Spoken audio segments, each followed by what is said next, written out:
Play CWR Breakfast with Phil Upton. Let you know what Vic's up to at 10 o'clock as well to come on BBC CWR. First of all, around this time, every Thursday morning, good to catch up once again with Stratford-upon-Avon movie critic James Luxford. Morning, James. Good morning. Come on, give us a temperature there in Stratford-upon-Avon. We're at -5. I'm thinking, Carl, you feeling that there? Yes, last night it was certainly, we were in the car and it was -3, but my phone said feels like -7, and it certainly felt about twice that. We've had all kinds of reports this morning of out in South Warwickshire, -14s in Oxhills and out that way, so some idea of just how chilly it is.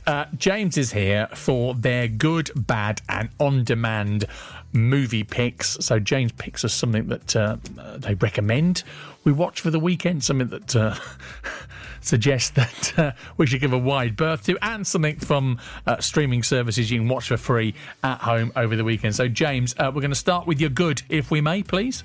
Yes, my good this week is A Muppet Christmas Carol in cinemas and on Disney Plus now. It's the classic 1992 Christmas movie where Kermit and friends tell the story of Scrooge. Yes, Mr. Cratchit. If you please, Mr. Scrooge, the bookkeeping staff would like to have an extra shovel full of coal for the fire. Our assets are frozen! How would the bookkeepers like to be suddenly unemployed? Heat wave! Oi! This is my island in December! That's great hearing that again, isn't it? Michael Caine, of course, as the baddie in all of that. I mean, it's 30-year re-release. Have they done anything to it to justify? Is it just the anniversary, or have they polished it up a bit? It's just the movie, and I think it's just it's become a bit of a family favourite. It's joined that sort of intangible roster of in the same way we have those Christmas songs that are every year. There are certain Christmas movies that replay every year. Think of your Elves, Love Actually, things like that. I think The Muppet Christmas Carol has sort of ascended to that list, and the reason is it's just wonderful. I think the humour, the terrific soundtrack, it all just seems to come together in a way that you wouldn't expect. I think the secret to that is Michael Caine, actually, because he plays Scrooge completely seriously, despite being surrounded by Muppets. When you be expected to maybe lean into the comedy, he plays it as if it's a very straight drama, and that contrast between the silliness of the Muppets and the seriousness of his performance is just wonderful to watch. 30 years on, it's still a Christmas favourite. It's still something I think you should put on every year. That elusive Christmassy feeling. I think it's something that elicits that every time. Yeah, it does hit the spot, doesn't it? Muppet Christmas Carol, 30th anniversary re-release on Disney Plus now. That's the good. What's the bad? The bad this week is a big one. It's Avatar: The Way of Water in cinemas Friday. It's James Cameron's long-awaited sequel. 13 years it's taken, and a reported $250 to $400 million to make, depending on who you listen to.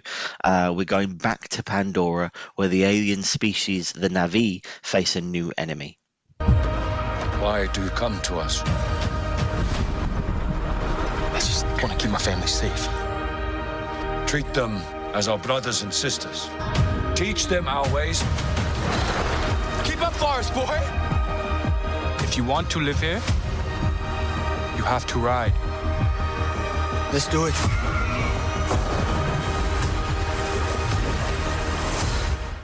The first movie was a massive hit because it was just seen as so technologically groundbreaking, wasn't it? Why have they got it so wrong this time? There's no real way to go around it. Well, basically, I watched this Monday. Practically had to skate to Leicester Square to get there because of the conditions. And I'm afraid I just found it very boring. The script isn't very good.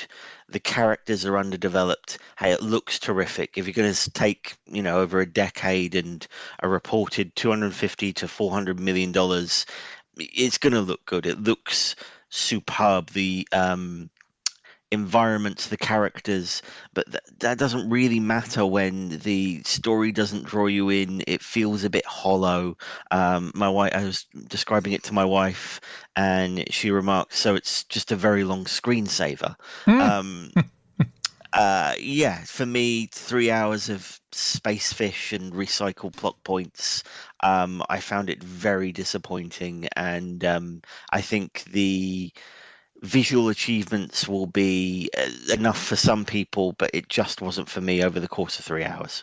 Okay. And again, like I say, groundbreaking technologically, I think, first time around. It's possible that the technology's passed and overtaken it, hasn't it, since then? And as a result, that's not really it feels a bit behind the curve now, just because it's taken so long for the sequel to come out. Avatar 2: The Way of the Water in cinemas across Coventry and Warwickshire from tomorrow. Which brings us to your on-demand pick, something we can all enjoy on streaming services at home. What are you gone for here? It's another sci-fi film. It's Back to the Future on ITVX now, the iconic 80s film about a teenager who travels back in time and encounters his parents as teenagers. Wait a minute, Doc. Are you telling me that you built a time machine out of a DeLorean? The way I see it, if you're going to build a time machine into a car, why not do it with some style?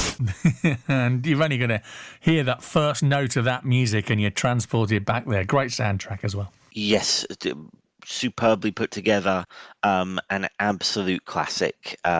So well done. I think every time I watch it, I get something new, something a little in the script or in the plot that I didn't notice before. It's an imaginative story filled with heart and humour, which is amazing because it had quite a troubled process being made there to recast midway through because Michael J. Fox wasn't available and the original actor wasn't working out, and then it all sort of worked itself out. The script went through several versions. It just sort of happens that way, that films that go through a troubled shooting process sometimes just work out for the best. 40 years on, it's still a landmark of blockbuster cinema, and I think that's down to the performances, down to the incredible script, the just the concept of going back in time and embracing a different generation. When they tentatively reopened cinemas during the pandemic, there was a roster of movies that they provided cinemas in order to entice people back, and this was one of them. I actually saw it myself at a Coventry showcase, and yeah, it's just a terrific movie, whether it's on the big screen or on the little screen. I love it.